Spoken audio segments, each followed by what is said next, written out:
So sometimes I like to make fun of things around the Ohio State football team and the beat. And one thing I like to make fun of is the blessing in disguise idea that whenever something goes wrong with Ohio State, sometimes it is couched as, well, this is why this loss or missing this player is actually a great thing. And it's like, no, sometimes terrible things are just terrible.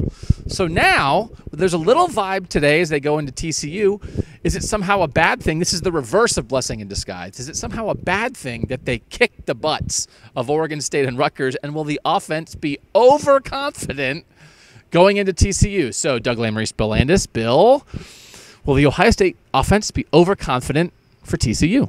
No, I think they'll just be confident, and that's okay. I don't really get that line of thinking. Like, would you rather Dwayne Haskins go into this game like a little unsure of himself? I love the fact that he's feeling. I mean, we don't even know if he's feeling himself. I'm going to assume he is because he's played awesome the last 2 weeks. But I don't get it.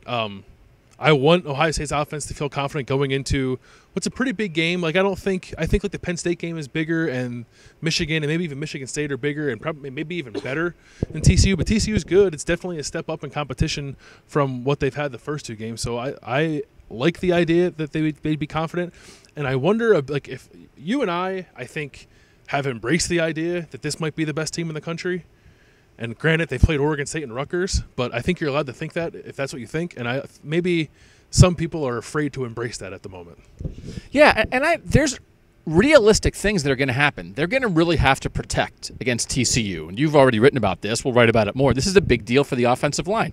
Dwayne Haskins isn't going to have as much time as he's had, but he also gets rid of the ball really quickly. I think some people are starting to ask us a little bit, does Dwayne Haskins like lock in on a guy and get rid of the ball? And I thought there was a throw or two on Saturday where somebody else was more open than the open guy he threw to. I thought he missed an opportunity. I thought he missed two at least, where like there was another guy, but maybe you go to your first read and there's a free 8 yards, so I'm not looking to see if I can get 25. So he can get better, but I do not, just as a heads up, we do not sense that at all. The last thing, there are maybe some things to be concerned about with TCU, although not that many, frankly. Running quarterback, like dual threat quarterback, maybe on that side of the ball. Yeah. Some fast guys offensively. Good defense, good coach. Much better than Rutgers and Oregon State, which, by the way, stink. My concern level of Ohio State's ability to handle what needs to be handled, I have zero concern. Do you have any concern? Not a ton, like a very low level of concern, and it's all basically offensive line driven. You know who is overconfident? Us. Yeah, that's true. That's definitely true. All right. Doug Lamorese, Bill Landis.